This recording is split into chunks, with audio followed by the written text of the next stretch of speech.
oriented towards GPAT and NIPER. So don't bother about this. So we'll just go through within 15 to 20 minutes. We'll finish off this particular topic, and by today we can finish off this IR spectroscopy. So interpretation of IR spectrum. So how does we interpret? So before going to the interpretation basics, let us come back to the basic observations that were studied in IR spectroscopy. So how can we calculate the number of fundamental vibrations? We already studied formulas. So for a non-linear molecule, it will be 3n minus 6, and for a linear molecule, it will be 3n minus 5. Number of stretching vibrations can be calculated by the formula n minus 1, and number of bending vibrations can be calculated by using 2n minus 5. So these are all the formulas that we have studied in the previous classes of IR spectrum. So after calculating this fundamental vibrations, let us say that a molecule got around some 50 or something around 60. So you that all the fundamental vibrations may not appear in the final IR spectrum that we have recorded. So మనం final spectrum ఏదైతే record చేస్తున్నామో ఒక particular శాంపుల్కి, ఆ particular శాంపుల్కి by formula ప్రకారంగా ఎన్నైతే fundamental vibrations రావాలో అవన్నీ ఒక్కొక్కసారి రాకపోవచ్చు. So certain fundamental vibrations will be missed from the main IR spectrum. So let us see what are the reasons for some missing fundamental vibrations. So those frequencies which fall outside the region of 4000 to 667 will not appear. So మనం already చెప్పాం, mid IR region మాత్రమే మనం consider చేస్తాం కదా. ఏదైనా ఒక వైబ్రేషన్కి ఆ particular natural frequency outside 4000 and 667 ఉంది అంటే they may not appear. And అలానే fundamental bands which are so weak, అవి కూడా అబ్జర్వ్ చేయకపోవచ్చు. మనం చాలా తక్కువ అబ్జార్ప్షన్ ఉండేవి కూడా మనం అట్లాంటి ఫ్రీక్వెన్సీస్ని మనం డిటర్మైన్ చేయలేకపోవచ్చు, ఆర్ IR స్పెక్ట్రమ్లో రికార్డ్ కావు. Then fundamental bands which are so close that they coalesce. So కొన్ని ఎలా ఉంటుంది అంటే ఈ ఫండమెంటల్ వైబ్రేషన్స్ చాలా క్లోజ్గా ఉన్నాయనుకోండి, అవి రెండు కూడా ఓవర్లాప్ అయిపోయి సింగిల్ బ్యాండ్ లాగా వస్తుంది. సో రెండు కాస్త ఓవర్లాప్ అయి సింగిల్ బ్యాండ్ అయితే మనకు నెంబర్ తగ్గిపోతుంది కదా. సో అందువల్ల మనకు ఆ నెంబర్ ఆఫ్ ఫండమెంటల్ వైబ్రేషన్స్ అనేది తక్కువ నెంబర్లో రావచ్చు. Then the occurrence of degenerate band from several absorptions of the same frequency in highly symmetrical molecules such as carbon dioxide. So కొన్ని ఏంటి అంటే సిమెట్రికల్ మాలిక్యూల్స్ ఉన్నాయనుకోండి, సిమెట్రికల్ బాండ్స్ ఉంటాయి. సిమెట్రికల్ బాండ్స్ ఉన్నప్పుడు సేమ్ ఎనర్జీ దగ్గర అవి అబ్జార్బ్ చేస్తాయి కదా. సో సేమ్ ఎనర్జీ కనుక అబ్జార్బ్ చేస్తే అట్లాంటి వాటిని డీజెనరేట్ బ్యాండ్స్ అంటాం. డీజెనరేట్ బ్యాండ్స్, సేమ్ ఎనర్జీ ఉన్న బ్యాండ్స్ని డీజెనరేట్ బ్యాండ్స్ అంటాం. సో దానివల్ల ఏమవుతుంది, 2 డిఫరెంట్ బ్యాండ్స్గా రావాల్సింది సింగిల్గానే ఒకే బ్యాండ్గా వస్తుంది. ఎందుకంటే because those 2 different bands are having same frequency and they will be giving signal at the same frequency of the wave number or the IR spectrum. Then certain fundamental vibration bands which do not in the IR spectrum due to lack of required change in dipole moment. So మనం already ఫస్ట్లోనే చెప్పాం criteria far ఏ particular absorption అని చెప్పాం కదా. So ఒక particular molecular bond absorb చేసుకోవాలంటే దాని basic criteria ఏముండాలి, it should undergo net change in dipole moment. Dipole moment change లేదు అంటే ఆ బాండ్ ఉన్నప్పటికీ కూడా అబ్జార్ప్షన్ జరగదు. సో ఇట్లాంటి రీజన్స్ అన్నిటి వల్ల ఏంటి అంటే మనం ఒరిజినల్గా ఫార్ములా ప్రకారం క్యాలిక్యులేట్ చేసిన బ్యాండ్స్ మనకు రాకపోవచ్చు, తక్కువగా వస్తాయన్నమాట. So these are certain reasons.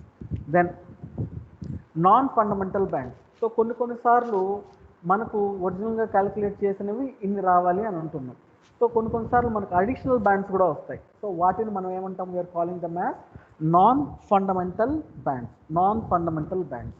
So ఇక్కడ మెయిన్ ఇంపార్టెంట్ క్యారెక్టరిస్టిక్ ఏంటి అంటే ఫండమెంటల్ బ్యాండ్స్కి నాన్ ఫండమెంటల్ బ్యాండ్స్కి ఇంటెన్సిటీ డిఫరెన్స్ అనేది చాలా ఉంటుంది. So here you can see that non-fundamental bands are always 1/10 or 1/100th intensity of a fundamental band. For example, ఒక ఫండమెంటల్ బ్యాండ్ మనతో వచ్చింది అనుకోండి, మనకు నాన్ ఫండమెంటల్ బ్యాండ్ కూడా ఆ స్పెక్ట్రంలో వచ్చిందంటే it will be around only 1/10th of intensity. అర్థమవుతుందా, ఇంత చిన్న ఇంటెన్సిటీతో వస్తుంది.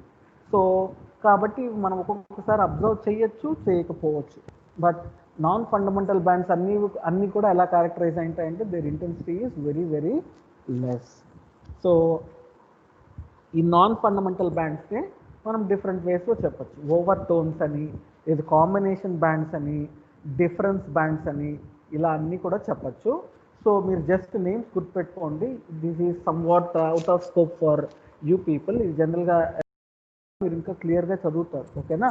So non fundamental bands are again classified into 3 categories: overtones, combination bands and difference bands. Then factors affecting the fundamental vibrations. Factors affecting the fundamental vibrations. So మనము ఒక particular molecular బాండ్కి దాని natural frequency ఎలా ఉంటుంది అని calculate చేయడానికి ఈ particular formula వాడతాం, అవునా. So this formula is frequency is equal to 1/2πc into √k/μ. So ఇలా క్యాలిక్యులేట్ చేసినప్పుడు ఒక పర్టికులర్ బాండ్ ఉంది అనుకోండి, సిహెచ్ అనే బాండ్ ఉంది. సో సిహెచ్ అనే బాండ్కి ఎలా క్యాలిక్యులేట్ చేస్తాము? సి యొక్క మాస్ని, కార్బన్ మాస్ని, అలానే హైడ్రోజన్ యొక్క మాస్ని, అలానే సింగిల్ బాండ్ కాబట్టి ఆ సింగిల్ బాండ్ యొక్క ఫోర్స్ కాన్స్టెంట్ని క్యాలిక్యులేట్ చేస్తే మనకు సిహెచ్ యొక్క నేచురల్ ఫ్రీక్వెన్సీ ఎక్కడో తెలిసిపోతుంది. ఆ నేచురల్ ఫ్రీక్వెన్సీని అది అబ్జార్బ్ చేసుకుంటుంది కాబట్టి మనకు వచ్చే ఐఆర్ స్పెక్ట్రంలో కూడా ఆ పర్టికులర్ ఫ్రీక్వెన్సీ దగ్గర బ్యాండ్ అపియర్ అవుతుంది. ఇదంతా బాగుంది, very good. But the problem are the concept that we're talking is, ఈ సిహెచ్ బ్యాండ్కి ఫర్ ఎగ్జాంపుల్ 3000 అని వచ్చింది అనుకోండి. రఫ్గా నేను చెప్తున్నాను for just understanding sake. So 3000 centimetre inverse అని వచ్చింది దేనికి? Natural frequency of CH bond. But మనకు కొన్ని మాలిక్యూల్స్లో 3000 కంటే కొంచెం ఎక్కువగానో లేకపోతే 3000 కంటే తక్కువగానో సిహెచ్ బ్యాండ్ అపియర్ అవ్వచ్చు. సో ఎందుకు సార్, దాని ఫండమెంటల్ ఫ్రీక్వెన్సీ 3000 దగ్గరే కదా అని మీరు అడగచ్చు. బట్ ద ప్రాబ్లమ్ ఈజ్ ఆ సిహెచ్ బాండ్ ఆ మాలిక్యూల్లో ఏ గ్రూప్స్కి అటాచ్ అయిందని మనకు ప్రామినెంట్గా డిటర్మైన్ చేసే ఫ్యాక్టర్. అర్థమవుతుందా? సో ఇక్కడ మనం ఐసోలేటెడ్ బాండ్స్ తీసుకోవట్లేదు, ఓన్లీ సిహెచ్ బాండ్ మాత్రమే తీసుకొని మీరు ఐఆర్ స్పెక్ట్రమ్ కనుక రికార్డ్ చేస్తే ఖచ్చితంగా దాని నేచురల్ ఫ్రీక్వెన్సీ దగ్గర బ్యాండ్ వస్తుంది. బట్ ఒక మాలిక్యూల్లో ఉన్నప్పుడు సిహెచ్ బాండ్ అనేది డిఫరెంట్ ఎన్విరాన్మెంట్స్లో ఉంటుంది కదా, ఆ పక్కన ఉన్న యాటమ్స్ ఆర్ నైబరింగ్ యాటమ్స్ ఆ బాండ్స్ బట్టి ఈ 3000 ± వస్తుంది. అంతేకాని కంప్లీట్గా చేంజ్ అవుతుంది. అంటే 3000 నుంచి 2000కి వెళ్ళిపోవడము, లేకపోతే 3000 నుంచి 4000కి వెళ్ళడం అంత డిఫరెన్స్ ఉండదు, కానీ ± కొంచెం ఫ్లక్చువేషన్స్ ఉంటాయి. సో అవి ఎందుకు అంటే because of several reasons. So దేనివల్ల అంటే ఎలక్ట్రానిక్ ఎఫెక్ట్స్ వల్ల కావచ్చు, స్టీరిక్ ఎఫెక్ట్స్ వల్ల కావచ్చు, వీటి వల్ల మనకు రావాల్సిన వైబ్రేషన్ ఫ్రీక్వెన్సీస్ షిఫ్ట్ అయిపోతాయి అనమాట నార్మల్ వాల్యూస్ దగ్గర నుంచి. So this is what we're talking here. So some important factors that affect the fundamental vibrations are coupled vibrations, Fermi resonance, hydrogen bonding, inductive and mesomeric and resonance effects. So ఈ 4 కూడా చాలా important factors. So ఈ 4 factors వల్లే మనకు యాక్చువల్గా దాని natural frequency దగ్గర రావాల్సిన బ్యాండ్ ± డిఫరెంట్ రీజన్స్లో అబ్జార్బ్ అవుతూ ఉంటుంది అన్నమాట, ఓకేనా. సో కపుల్డ్ వైబ్రేషన్స్ అంటే ఏంటి అంటే, సో ఏదన్నా ఒక 2 బాండ్స్ సేమ్ వేవ్ నెంబర్ దగ్గర అబ్జార్బ్ చేస్తున్నాయనుకోండి, అవన్నీ కూడా ఏం చేస్తాయంటే ఉంటుంది కాబట్టి ఆ రెండు మిక్సప్ అయిపోయి ఒక సింగిల్ వైబ్రేషన్ లాగా వచ్చేస్తుంది అనమాట. సో ఇక్కడ మనం ఇందాక చెప్పాం కదా, ఐసోలేటెడ్ సిహెచ్ బాండ్ అయితే ఇలా ఉంటుంది. బట్ ఒక మాలిక్యూల్లో సిహెచ్ బాండ్ ఇలా ఉన్నప్పుడు దాని పక్కన ఉన్న నైబరింగ్ గ్రూప్స్ కూడా ఆ పర్టికులర్ స్ట్రెచింగ్ వైబ్రేషన్ పైన ఎఫెక్ట్ చూపిస్తాయి కాబట్టి మనకు చేంజెస్ ఉంటాయి నేచురల్ ఫ్రీక్వెన్సీకి ఉంటుంది. సో కపుల్డ్ వైబ్రేషన్స్ అంటే ఏంటి అంటే, 2 క్లోజ్లీ రిలేటెడ్ నేచురల్ ఫ్రీక్వెన్సీస్ కనుక ఉన్నాయంటే ఆ రెండు కూడా కపుల్ అయిపోయి మనకు డిఫరెంట్ వేవ్ నెంబర్ దగ్గర వస్తుంది అన్నమాట. So this is the first reason. Then Fermi resonance. So the coupling between fundamental vibrations and the overtone. So మనకు ఫండమెంటల్ వైబ్రేషన్స్ అంటే ఏంటి? బై డిఫాల్ట్ ఆ మాలిక్యూల్లో ఉన్న యాటమ్స్ వల్ల వచ్చే ఫండమెంటల్ వైబ్రేషన్స్. అలా కాకుండా ఓవర్ టోన్స్ అంటే 1/10 ఆఫ్ ఫండమెంటల్ వైబ్రేషన్స్ అన్నాం కదా. సో ఇప్పుడు ఈ రెండు కనుక మిక్స్ అయింది అనుకోండి, అంటే ఒక ఫండమెంటల్ బ్యాండ్ యొక్క వాల్యూ అలానే ఒక ఓవర్ టోన్ యొక్క వాల్యూ రెండు క్లోజ్గా ఉన్నాయంటే ఈ రెండు కంబైన్ అయ్యి వస్తే ఆ పర్టికులర్ బ్యాండ్స్ని మనం ఫర్మీ రెజనెన్స్ అంటాం. Fermi resonance. సో ఇక్కడ కార్బన్ డైఆక్సైడ్ ఎగ్జాంపుల్ తీసుకున్నాం. కార్బన్ డైఆక్సైడ్లో మనకు C డబుల్ బాండ్ హోల్ రెండు ఉంటాయి కదా. సో ఈ C డబుల్ బాండ్ రెండు asymmetric and symmetric stretching vibrations 1337 దగ్గర జరుగుతుంది. అలానే బెండింగ్ వైబ్రేషన్స్ ఎక్కడ జరుగుతున్నాయి? 667 దగ్గర. సో ఈ ఫస్ట్ ఓవర్టోన్ అంటే రెండు ఉన్నాయి కాబట్టి ఈ రెండు మిక్స్ అయ్యి ఏమవుతుంది? We are get 1334. సో ఇప్పుడు ఈ రెండు క్లోజ్గా ఉన్నాయి కదా, ఈ రెండు మిక్సప్ అయిపోయి మనకు over tones are additional bands వస్తాయి అన్నమాట. సో ఇవన్నీ కూడా జస్ట్ మీరు నేర్చిపెట్టుకోండి. Names important. డీటెయిల్డ్గా మీరు ఎంఫామ్లో ఇంకా క్లియర్గా చదువుతారు. Then OH stretching. So OH stretching అనేది ఏంటి అంటే హైడ్రోజన్ అండ్ ఆక్సిజన్ యొక్క మాలిక్యులర్ బాండ్ ఏదైతే ఉందో ఆ పర్టికులర్ స్ట్రెచింగ్ అనేది it depends on whether this bond is participating in hydrogen bonding or not. So ఆ OH గ్రూప్ అనేది ఫ్రీగా ఉంది అనుకోండి, without any hydrogen bonding, peak ఇలా షార్ప్గా వస్తుంది, షార్ప్ పీక్స్ వస్తాయి. అలా కాకుండా హైడ్రోజన్ బాండింగ్లో కనుక ఉంది అంటే ఆ OH గ్రూప్ మనకు ఇలా షార్ప్గా లేకుండా బ్రాడ్గా వస్తుంది అనమాట peak. So here you can see ఇక్కడ బ్రాడ్గా వచ్చింది చూడండి. ఇక్కడ ఫ్రీ హైడ్రాక్సిల్ గ్రూప్ కనుక ఉంది అంటే will be getting sharp peaks. అలా కాకుండా డైల్యూషన్ జరిగితే హైడ్రోజన్ బాండింగ్ జరిగినప్పుడు will be getting the broader peaks. So pure లిక్విడ్లో ఇలా వస్తుంది, డైల్యూట్ చేసే కొద్దీ మనకు ఆ హైడ్రోజన్ బాండింగ్ రెడ్యూస్ అయిపోయి ఇలా నారోగా అయిపోతుంది అన్నమాట. So this is example of one vitamin. And similarly hydrogen bonding for carboxylic acid. So carboxylic యాసిడ్లో COOH ఉంటుంది కదా, ఆ COOH గ్రూప్స్ మధ్య ఈ హైడ్రోజన్ అండ్ ఆక్సిజన్ యొక్క అడ్జసెంట్ ఆటమ్స్ ఏవైతే ఉంటాయో, ఆ అడ్జసెంట్ మాలిక్యూల్స్ ఏవైతే ఉంటాయో వాటి మధ్య ఫామ్ అయ్యే వీక్ వాండర్ వాల్ ఫోర్సెస్ని మనం హైడ్రోజన్ బాండింగ్ అంటాము. సో ఇట్లాంటి హైడ్రోజన్ బాండింగ్ జరిగినప్పుడు వాటి స్పెక్ట్రమ్ అనేది నారో నుంచి బ్రాడ్గా కన్వర్ట్ అయిపోతుంది అన్నమాట. Then inductive and resonance effect. For example ఇక్కడ C డబుల్ బాండ్లో ఉంది అనుకుందాం. సో రెండు కేసుల్లో molecule A and molecule B రెండిట్లో కూడా మనకు C double bond O group ఉంది. బట్ మాలిక్యూల్ Aలో ఏంటి అంటే మనకు అటాచ్ అయిన R అనే గ్రూప్ ఎలక్ట్రాన్ డొనేటింగ్ గ్రూప్ అనుకోండి. ఫర్ ఎగ్జాంపుల్ మెథనాల్ కావచ్చు, ఇథనాల్ కావచ్చు, అట్లాంటి గ్రూప్స్ ఉంటే ఏమవుతుంది, ఈ పర్టికులర్ ఎలక్ట్రాన్ డొనేటింగ్ గ్రూప్స్ ఈ ఎలక్ట్రాన్ ఛార్జ్ని కార్బన్కి ఇచ్చేస్తుంది. ఈ కార్బన్కి ఇవ్వడం వల్ల దీనికి ఉన్న ఎలక్ట్రాన్స్ ఈజీగా ఈ ఆక్సిజన్ పుల్ అయిపోయేసి carbon oxygen double bond length increase అవుతుంది అనమాట. So it is weakening the carbonyl bond. అదే ఈ instead of electron donating group బదులు ఎలక్ట్రాన్ విత్డ్రాయింగ్ గ్రూప్స్ ఉంది అనుకోండి, halogens like fluorine, chlorine, bromine, ఇవంతా ఏం చేస్తుంది, కార్బన్ దగ్గర ఉండే ఎలక్ట్రాన్ పేరుని ఇది లాక్కునేస్తుంది. సో ఈ రెండింటి మధ్య కామన్గా షేర్ అయిన ఎలక్ట్రాన్స్ కార్బన్ పుల్ చేసుకుంటుంది. So this particular C double bond will be more strength and అది ఇంకా షార్టన్ అయిపోయేసి మనకు డిఫరెంట్ ఎఫెక్ట్స్ వస్తాయి. సో ఇక్కడ మన పాయింట్ ఏంటి అంటే మనం ఏం చెప్పాము, C డబుల్ బాండ్ O అంటే రెండు ఒకే నేచురల్ ఫ్రీక్వెన్సీ దగ్గర రావాలి అంటున్నాం A అండ్ Bకి. బట్ ఎందుకు రాదు అంటే ఈ C డబుల్ బాండ్ O రెండు కామన్గా ఉన్నప్పటికీ A అనే మాలిక్యూల్లో ఆ C డబుల్ బాండ్ ఒక అటాచ్మెంట్ ఏదంటున్నాం, ఎలక్ట్రాన్ డొనేటింగ్ గ్రూప్స్ ఉన్నాయి కాబట్టి this C double bond is very weak in nature. వెరాస్ electron withdrawing groups కనుక ఉంది అంటే C డబుల్ బాండ్ స్ట్రెంథనింగ్ జరుగుతుంది. సో దీనివల్ల యాక్చువల్గా రావాల్సిన ఆ పర్టికులర్ నేచురల్ ఫ్రీక్వెన్సీ కంటే కొంచెం వేరియేషన్స్ వస్తాయన్నమాట. So this is the inductive and resonance effect. ఇది ఇంపార్టెంట్ స్లైడ్. సో మనం ఆల్రెడీ ఏం చెప్పాము, IR spectrum mid IR reason కదా, ఇది హ్యావింగ్ ఫ్రమ్ 400 to 4000 ఇన్వర్స్. 400 నుంచి 4000 ఇన్వర్స్ కదా. సో 400 నుంచి 4000 సెంటీమీటర్ ఇన్వర్స్లో మనకు 4000 నుంచి 1500 వరకు ఉన్న రీజియన్ని we call it as functional group region. Very very very important. మీకు GPATలో బిట్స్ కావచ్చు, లేకపోతే ఇంటర్నల్ ఎగ్జామ్స్లో బిట్స్ కావచ్చు, లేకపోతే మీకు ఫైనల్ ఎగ్జామ్లో 2 మార్క్స్ క్వశ్చన్స్లో కావచ్చు ఈ క్వశ్చన్ అడిగే ఛాన్స్ ఉంది.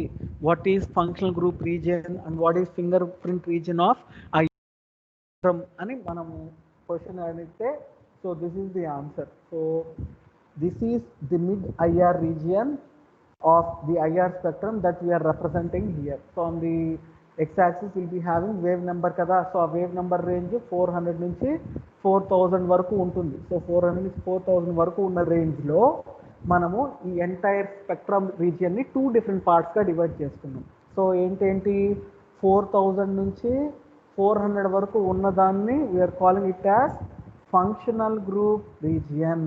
Functional group region.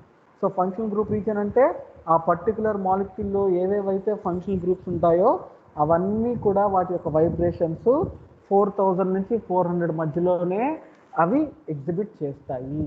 వెరాస్ finger printing region అంటే it is extending from 1500 to 400. 1500 to 400 మధ్య ఉన్న రీజియన్ని ఫింగర్ ప్రింటింగ్ రీజియన్ అంటాము. వెరాస్ 4000 నుంచి 1500 వరకు ఉన్న రీజియన్ని we call it as functional group region. Group రీజియన్లో మళ్ళీ 3 సబ్ పార్ట్స్గా డివైడ్ చేస్తే single bond region will be from 4000 to 2500 and triple bond region will be from 2500 to 2000 and double bond region will be from 2000 to 1500. So ఒక మాలిక్యూల్లో single bonds అన్నీ కూడా ఈ రీజియన్లోనే మనకు చూపించాలి బ్యాండ్స్. ట్రిపుల్ బాండ్స్ అన్నీ కూడా ఈ రీజియన్లో చూపిస్తాయి. డబుల్ బాండ్స్ ఉంటే ఈ రీజియన్లో చూపిస్తాయి. సో అవి కాకుండా ఇంకా అన్ని అదర్ గ్రూప్స్ మనకు ఫింగర్ ప్రింటింగ్ రీజియన్లో వస్తాయి. అర్థమవుతుందా?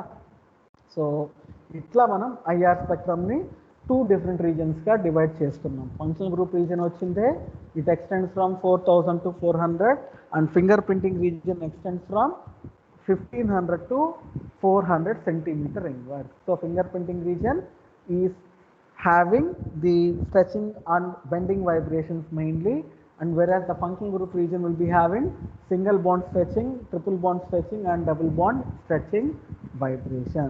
So ikkada inko important thing enti ante can anybody say what is the importance of fingerprint?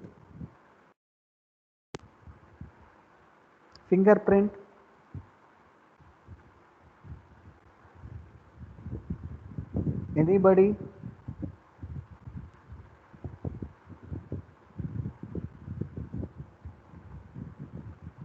So we know that the fingerprints of the 2 persons vary from each other. అవునా, ఇప్పుడు నా finger print ఉంది అనుకోండి, నా finger print ఇంకెవరితో కూడా match కాదు, అంత యూనిక్గా ఉంటుంది కదా ఫింగర్ ప్రింటింగ్ అనేది. సో ప్రతి మాలిక్యూల్కి కూడా ఫంక్షనల్ గ్రూప్ రీజియన్ అనేది ఐఆర్ స్పెక్ట్రమ్లో ఇంకో కాంపౌండ్తో మ్యాచ్ అవ్వచ్చేమో కానీ but no 2 molecules will have same finger printing region. This is very very important. So the fingerprinting region of a molecule will never be same with that of the fingerprinting region of another molecule, whereas the functional group region may match with 1 or more molecules. So functional group region అనేది 2 or 3 molecules కి కూడా same ఉండొచ్చు, but away molecules కి కనుక మనము finger printing region చూస్తే కంపల్సరీగా ఎంటైర్గా డిఫరెంట్గా ఉంటుంది. So if you want to identify uniquely then you have to check for finger printing region rather than functional group region. So this is the importance of the finger printing region of the IR spectrum. Then so ఇక్కడ ఇంకా detail ఏ bonds ఏ రీజియన్స్లో ఉన్నాయి అని. So I will just put this material into your Teams app. You just go through the slides. So additional information కావాలనుకున్న వాళ్ళు ఈ స్లైడ్ని కూడా you just go through. ఓకేనా? సో బేస్ వాల్యూస్ ఇవి మీరు గుర్తుపెట్టుకోవాలి జనరల్గా if you want to interpret by your self. So అలానే ఎగ్జాంపుల్స్ కూడా ఇచ్చాను. సో ఒక ఎగ్జాంపుల్ చెప్తాను నేను, మిగిలినవన్నీ కూడా మీరు దాని ప్రకారం చేసుకోండి. So this is the IR spectrum of a molecule called as hexane. So hexane మాలిక్యూల్ని ఇక్కడ రిప్రజెంట్ చేస్తున్నాము. సో ఇక్కడ హెక్సేన్ మాలిక్యూల్లో మనకు బ్యాండ్స్ అనేది ఎలా వస్తాయనేది చూస్తున్నాం చూడండి. సో ఇక్కడ మనకు బేసిక్గా సిహెచ్ స్ట్రెచింగ్ వైబ్రేషన్స్ ఎక్కడ వస్తున్నాయి? They are coming around this regions 2864, 2929 and 2962. So this includes CH3 symmetric and asymmetric stretching as well as CH2 symmetric and asymmetric stretching. అలానే CH bending vibrations ఎక్కడ వస్తున్నాయి? They are coming around 1381 and 1462. So ఇక్కడ ఈ 2 రీజన్స్లో then అలానే ఇది కూడా bending regions అనేది బెండింగ్ వైబ్రేషన్స్ వస్తున్నాయి. సో ఇక్కడ దీన్ని బట్టి మీరు ఇంకోటి ఏం గుర్తుపెట్టుకోవాలి అంటే always the intensity of stretching vibrations is very high than bending vibrations. So bending vibrations ఎప్పుడు కూడా లో ఇంటెన్సిటీతో వస్తాయి, వేరే స్ట్రెచింగ్ వైబ్రేషన్స్ హై ఇంటెన్సిటీతో వస్తాయి. సో ఇట్లా యూఆర్ హ్యావింగ్ మెనీ ఎగ్జాంపుల్స్. ఇవన్నీ కూడా మళ్ళీ నిదానంగా జస్ట్ గో త్రూ. ఒక మాలిక్యూల్ చూడండి, ఆ మాలిక్యూల్లో ఏమేమి టైప్స్ ఆఫ్ మాలిక్యులర్ బాండ్స్ ఉన్నాయని చూడండి, ఆ బాండ్స్ యొక్క వైబ్రేషన్స్ ఏ ఏ బ్యాండ్స్ రిప్రజెంట్ చేస్తాయి అనేది మీరు ఈ ఎగ్జాంపుల్స్ అన్ని కూడా చూడొచ్చు. Just go through all these examples. అన్ని కేటగిరీస్ నేను ఇచ్చాను, ఏవేవైతే ఫంక్షనల్ గ్రూప్స్ మనం ఎస్టిమేట్ చేయొచ్చో ప్రతి గ్రూప్కి I have given a single example for each and every functional group. Just for additional information regarding the IR spectrum. అలానే we also have a small flow chart. So flow చార్ట్లో ఏంటి అంటే ఎలా decide చేయాలి. So first మనము ఒక IR spectrum interpret చేసేటప్పుడు first C double bond ఉందా లేదా చూడాలి. ఫస్ట్ చూడాల్సిన పీక్ సి డబుల్ బాండ్, దాని తర్వాత ఇంకేదన్నా చూడాలి. ఒకవేళ ఎస్ అంటే మనం ఈ పర్టికులర్ గ్రూప్స్తో కొరిలేట్ చేసుకోవాలి. నో అనుకోండి, then we have to correlate with the other group. So itla, this is the flow chart, decision making chart for interpreting IR antamu. So now at this moment you doesn't require this detailed explanation. If you are interested, you just go through, you will understand easily. So these are all the additional information that will be used for the IR spectral interpretation for GPAT and MAC. And alane IR స్పెక్ట్రమ్ని మనం ఏవేవి interpret చేయాలి, ఎలా interpret చేయాలనేది step wise guide lines మీకు. ఓకేనా? So this is about the IR spectral interpretation. So have you understood?